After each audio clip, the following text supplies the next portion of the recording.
नमस्कार साथियों, कैसे हैं आप सभी लोग? बहुत बहुत स्वागत है आप सभी का एकेडमिक वार्ता पर।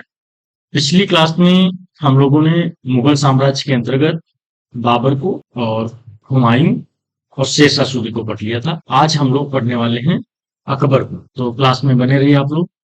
जो लोग नए हैं उस चैनल को सब्सक्राइब कर लीजिए।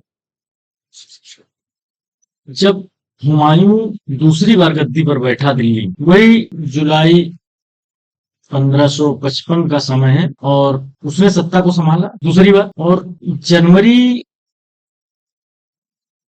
1556 में उसकी डेथ हो 1556 में हुमायूं की डेथ हुई।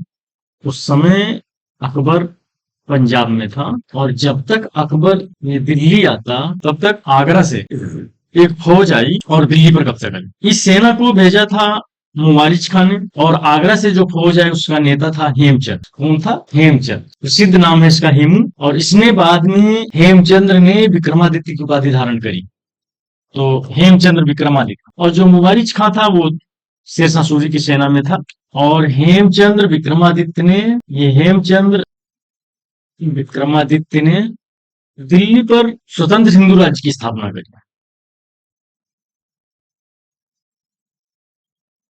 हिंदू राज्य की स्थापना की। अच्छा, इस बात की जानकारी प्राप्त होती है अकबर को। और हुमायूं का पुत्र अकबर जो है उस समय लगभग 14 वर्ष का था। वो चिंतित हुआ कि अब क्या करना चाहिए। कुछ लोगों ने उसको सलाह दिया कि भाई आगे बढ़कर दिल्ली पर कब्जा करना चाहिए। ऐसा कहने वाला था उसका संरक्षण करता बैरम खान। इसका संरक्षक जो है बैरम खान, उसने ये सलाह दी। लेकिन कुछ लोग सलाह दे रहे थे कि भाई आप पचड़े में ना फंसे।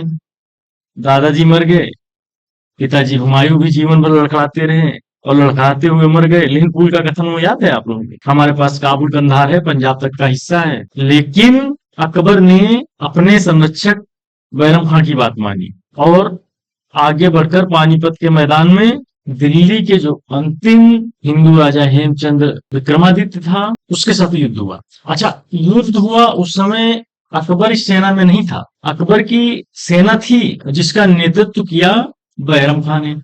अच्छा, संयोग ऐसा बन गया हेमचंद्र जो है ये घायल हो गया और बैरम खान ने हेमचंद्र को घायल अवस्था में पकड़कर और कहा जाता है उसकी गर्दन को काट दिया। ये बात है 5 नवंबर 1556, पानीपत की दूसरी लड़ाई में। पानीपत की दूसरी लड़ाई। अब यहाँ इंपॉर्टेंट क्वेश्चन बनता है, पूछता है कि पानीपत की लड़ाई किसके किसके बीच हुई थी। तो बैरम खां संरक्षकर्ता और हेमचंद्र विक्रमादित्य हेमू के साथ 5 नवंबर 1556 को। ये पॉइंट याद कर ली। मतलब अकबर का जो सेनापति था उसने हेमचंद्र विक्रमादित्य को हरा दिया और आगे बढ़कर दिल्ली पर कब्जा किया। अकबर की अगर बेसिक बातचीत करें, बेसिक, तो आगे हम लोग अकबर को पढ़ेंगे। हम जिस व्यक्ति को पढ़ने वाले हैं उसका नाम है अकबर। और जो अकबर है इसका अगर परिचय की बात करें तो उनके पिता जो हैं आप जान ही रहे हैं, हुमायूं। माता जो है हमीदा बानो बेगम।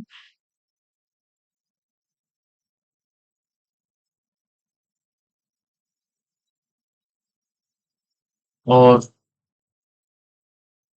पत्नियों की बात करें तो जोधाबाई,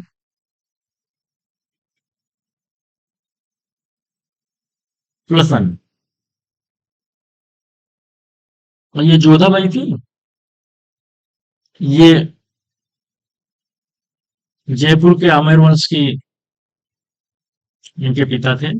बाद में हम लोग पढ़ेंगे इनका एक भाई था भगवान दास, जो नौ रत्नों में से सम्मिलित था अकबर के 9 रत्नों में से। तो अगर अकबर के बारे में हम लोग बात करें, तो जैसा कि हम लोगों ने बाबर को पढ़ा, हुमायूं को पढ़ा, तो काफी बैकग्राउंड समझ में आ गया होगा। तो जो मुगल इतिहास है, तो उसमें क्या है, एक बार पूरा साम्राज्य उखड़ चुका है, और अकबर मुगल इतिहास में एक प्रमुख बादशाह है जिसने उखड़े हुए साम्राज्य को पुनः स्थापित कर दिया था। मतलब इसी बात को लिख सकते हो, अकबर मुगल इतिहास में एक एक प्रमुख बादशाह है। उजड़ चुके मुगल साम्राज्य को पुनः स्थापित कर दिया। उजड़ चुके मुगल साम्राज्य को पुनः स्थापित किया। स्थापित किया, इस बात को समझ सकते हैं। उसने इसका विस्तार किया, उसने स्थायित्व प्रदान किया। अब ये सब अकबर ने कैसे किया, ये सारी चीजें हम लोग पढ़ने वाले हैं आज।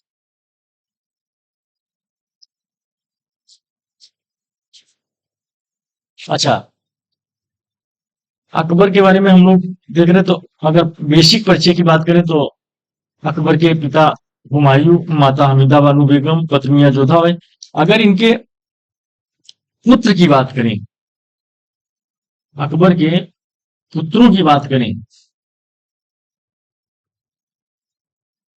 तो सलीम था।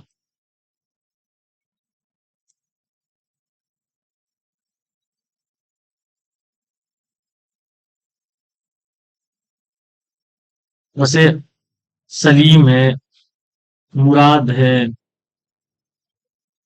दनियल है,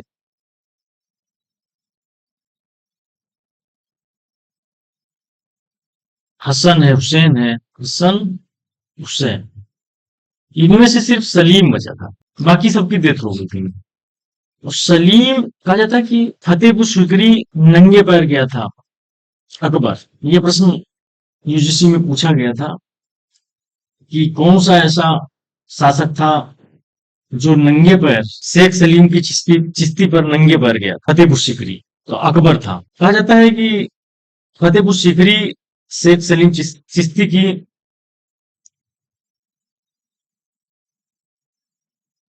दरगाह पर बड़ी उम्मीद के साथ नंगे पैर गया था। और जब ये सलीम का जन्म हुआ, तो सलीम को शेखू बाबा कहकर के पुकारता था अकबर, बहुत लाड प्यार करता था। बाद में इसे हम लोग सलीम को ही जहांगीर के नाम से जानते हैं, जहांगीर।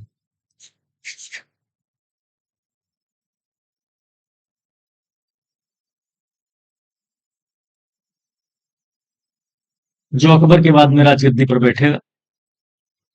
अच्छा, इनकी पुत्रियों की बात करें अगर, तो पुत्रियां इनकी थी, 3 पुत्रियों के नाम मिलते हैं। एक तो खानम सुल्ताना, दूसरी का नाम है शुक्रुन निशा बेगम, शुक्रुन निशा बेगम, और तीसरी है आराम बानू बेगम।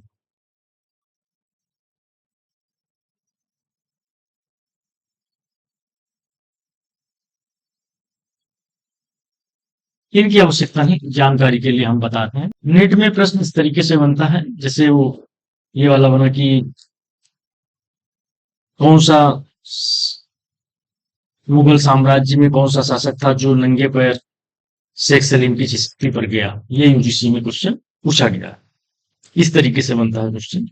अच्छा, अकबर बहुत ही छोटा था। जब अकबर छोटा था, उसी समय हुमायूं ने उसे राजकाज में इन्वॉल्व कर दिया था। अच्छा, आपने स्टोरी सुनी होगी, जब हम लोग हुमायूं को पढ़ रहे थे, तो हुमायूं अपने भाई के यहाँ शरण लेकर के रह रहा था, और शेरशाह सूरी ने एक अपना फौज भेज दिया था हुमायूं को पकड़ने के लिए। तो हुमायूं उस समय भाग रहा था अमरकोट की तरफ अपनी पत्नी के साथ। तो ऐसे में अकबर का जन्म हुआ था, तो उसके माता पिता शत्रुओं से जान बचाने के लिए घूमते फिर रहे थे। इसके लिए जो उसकी प्रारंभिक शिक्षा थी अकबर की, वो प्रभावित हुई। मतलब कहा जा सकता है वो बहुत ज्यादा पढ़ा लिखा व्यक्ति नहीं था अकबर, लेकिन उसे जो पारंपरिक शिक्षा मिली, उसने जीवन में उसको बहुत कुछ सिखा दिया। उसी जीवन की पढ़ाई ने उसे महान बना दिया। अकबर के बारे में वर्णन मिलता है कि अकबर ने बचपन में ही सूबेदारी का जैसे पद का अनुभव था उसको, जब उसकी उम्र 9 वर्ष की थी। 1551 ईस्वी में पहली बार वो गजनी का सूबेदार बना, और संरक्षक था उसका मुनीम खां। उस समय उसकी उम्र मात्र थी 9 वर्ष की, क्योंकि 9 वर्ष का बालक वो शासन चला नहीं सकता, चीजें संभाल नहीं पाता, इसलिए उसको एक संरक्षक करता दिया जाता था जो उसकी देख रेख करता था। वो मिला था उसको, जैसे मतलब केयर टेकर टाइप का मुनीम खां था। 1555 में लाहौर का सूबेदार हुआ। चलिए इसी बात को लिखते जाइए। 1551 में पहली बार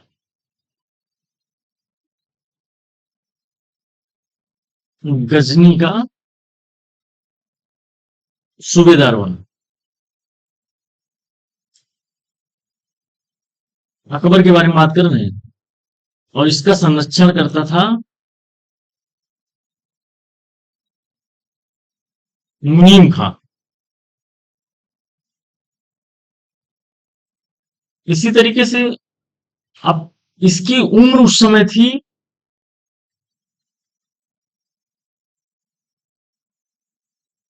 अकबर की उम्र उस समय 9 वर्ष थी।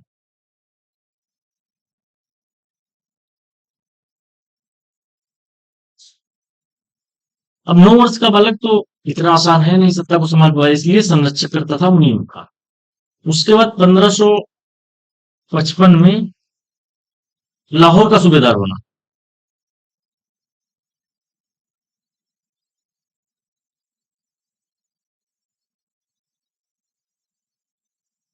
और संरक्षक करता था बैरम खान।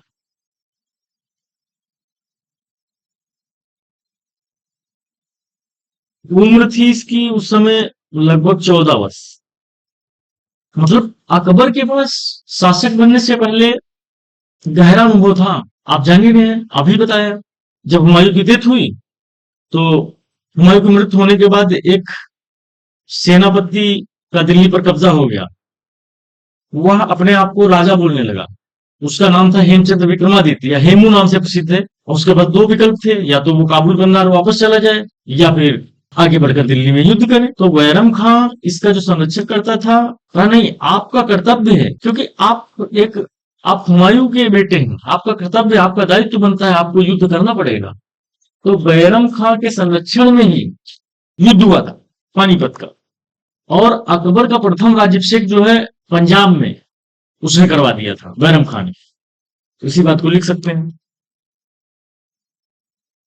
अकबर का प्रथम राज्याभिषेक पंजाब के कलानौर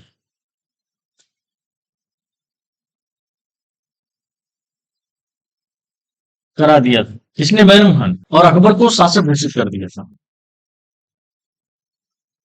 अकबर को शासक घोषित कर दिया। अब बैरम खान ने कहा, भाई आपको अपने पिता का जो राज्य क्षेत्र है उसको संभालना चाहिए। अच्छा, इतना ही नहीं, बैरम खान एक और काम कर रहा था। बैरम खान हर उस व्यक्ति की हत्या कर रहा था जो लोग उसे अकबर को डरा रहे थे, क्योंकि अकबर तो बहुत छोटा सा 14 साल का किशोर था, बालक था। लोग डरा रहे थे कि दादा आपके मर गए, बाबर हुमायूं लड़खड़ाते हुए मर गए, आपके अब्बा तो जिंदगी भर लड़खड़ाते रहे, और लड़खड़ाना पड़ा और मर गए, बड़ी मुश्किल है सत्ता प्राप्त कर पाओगे। देखिए सब असमय मौत के घाट उतर गए, ठीक नहीं, मत जाइए दिल्ली। लेकिन बैरम खान ने समझाया, और जो लोग उसको भड़का रहे थे अकबर को, उनकी सबका रास्ते में कत्ल करता गया। बैरम खान पानीपत के मैदान में पहुंचा। कहा जाता है कि ऐसा संयोग बना कि हेमू की आंख में तीर लग गया था। हाथी पर बैठा था, सेना में भगदड़ मच गई।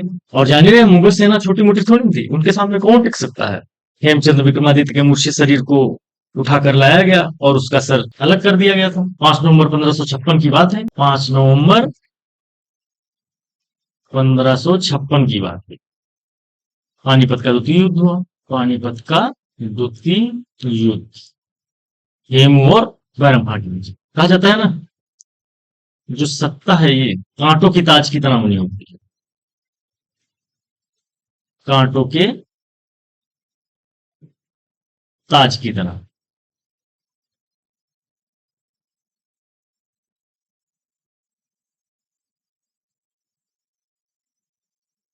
इतना आसानी से नहीं मिलती। अब अकबर तो छोटा था उस समय, 14 साल का किशोर। तो 1556 से 1562 तक इसका एक समय चलेगा, संरक्षकत्व काल। संरक्षकत्व काल, इसका मतलब क्या है। अब जो संरक्षक लोग हैं, संरक्षकों के दिशा निर्देशों पर इसका शासन चलेगा। निजी से निजी चीजों की जरूरत पड़ेगी तो संरक्षक लोग उसको सलाह देंगे। अब संरक्षक कौन है, बैरम खान। अब छोटी से छोटी सलाह लेगा बैरम खान से, अनुमति लेना पड़ेगा। अब इसी में क्या होगा, दो चार लोग आसपास इधर उधर वाले समझाएंगे बादशाह को, अरे आप तो बादशाह हैं। बैरम खान से हर चीज के लिए आपको पूछना पड़ता है। धीरे धीरे आपको 4 साल बीत गए, उम्र लगभग 18 वर्ष हो गई। अब आप नाबालिग नहीं रहे हैं। अच्छा, इसके अंदर अकबर के अंदर जो शिक्षा दीक्षा तो प्राप्त नहीं हुई थी, लेकिन जो पारंपरिक शिक्षा है उसने बहुत कुछ सिखाया इसको। और इसको क्या है, जो शौक था, वो जैसे बिगड़े हुए हाथी को कंट्रोल करना, जैसे घोड़े भी तक जाते हैं उनको कंट्रोल करना। लेकिन उसने किताबें नहीं पढ़ी थी। उसने एक दिन बैरम खां को बुलाया और कहा कि मुझे संरक्षक की आवश्यकता नहीं है, अब मैं वयस्क हो गया हूँ, 18 वर्ष का हो गया हूँ। आप राज दरबार में बड़ा से बड़ा पद चुन लीजिए, मेरे बाद जो भी बड़ा पद है उसको आप ले लीजिए। मेरे राज्य में किसी भी प्रांत में आप सूबेदार बन जाइए।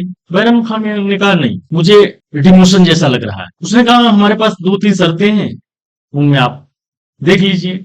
सबसे पहला है कि राज दरबार में कोई भी बड़ा सा बड़ा पद लीजिए। दूसरा है आप किसी भी प्रांत में आप सूबेदार बन जाइए। उसने कहा तीसरा बताओ। तीसरा विकल्प ये है कि आप हज की यात्रा पर जाना चाहें तो जा सकते हैं, और हम आपके लिए पूरी जो भी संभव हो सकेगा वो व्यवस्था कर देंगे। क्योंकि दोनों पद बैरम खान के लिए छोटे थे, क्योंकि वो खुद राजा का संरक्षक था। उसे ये अच्छा नहीं लगा, क्योंकि वो खुद किंग मेकर था। राज दरबार में कोई पद लेना या प्रांतपति बनना, सूबेदार बनना, ये सब उसको लगा, बैरम खान को लगा ये सब हमारा डिमोशन। लिहाजा उसने ससम्मान कहा मुझे रिटायरमेंट चाहिए, मुझे हज की यात्रा करूंगा। जब वो दिल्ली से हज की यात्रा के लिए खम्भात की खाड़ी की तरफ बढ़ रहा था, तब राजस्थान में अमरकोट के निकट कुछ नवयुवकों ने उसकी हत्या कर दी थी बैरम खान। कहा जाता है ना, जब पानीपत का ये युद्ध हो रहा था, तो पानीपत के युद्ध के समय बैरम खान ने कुछ व्यक्तियों की हत्या की थी। तो उन व्यक्तियों के जो बच्चे थे, उनका मानना था कि बैरम खान ने मेरे पिता की हत्या करी, इसलिए मैं बैरम खान की भी हत्या कर दी। जब सूचना मिलती है अकबर को, तो अकबर बहुत दुखी होता है। लिहाजा उसने घोषणा की कि बैरम खान के जो बच्चे और पत्नी हैं, उनको मुगल संरक्षण मिलेगा। उन्होंने उनकी पत्नी को हरम में रख दिया। कहा तो यहां तक जाता है कि उसने बाद में निकाह कर लिया था अकबर ने उसकी पत्नी के साथ। और बैरम खान के जो बेटा था उसको संरक्षण दिया। वो 9 रत्नों में से शामिल किया गया, जिसका नाम था अब्दुल खान खाना। अब्दुल खान खाना नाम सुने होंगे आप लोगों ने, अब्दुल रहीम खान खाना। इसी ने बाबर की जो आत्मकथा थी उसका अनुवाद किया था अकबर के कहने पर। उसके बाद जो दूसरा जो समय चलता है, वो चलता है 1556 से 1560 के बीच वाला जो समय है, ये बैरम खां का संरक्षण के तौर पर समय चलता है, पहला काल। दूसरा काल की बात करें तो 1560 से 1562 तक का जो समय है, इसे पर्दा शासन कहा जाता है। पर्दा शासन या फिर पेटीकोट शासन कहा जाता है।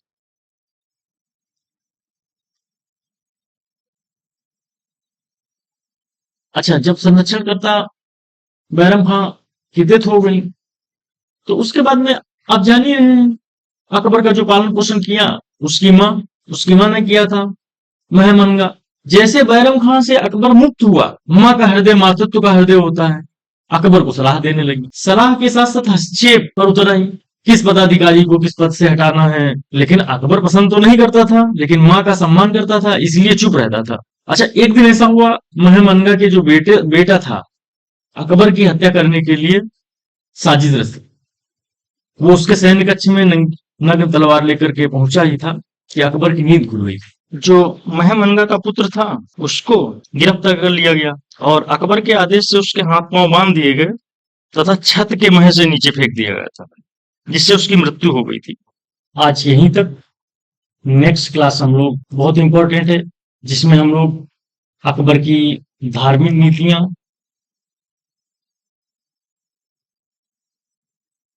उसके प्रारंभिक सुधार, लोक कल्याणकारी कार्य,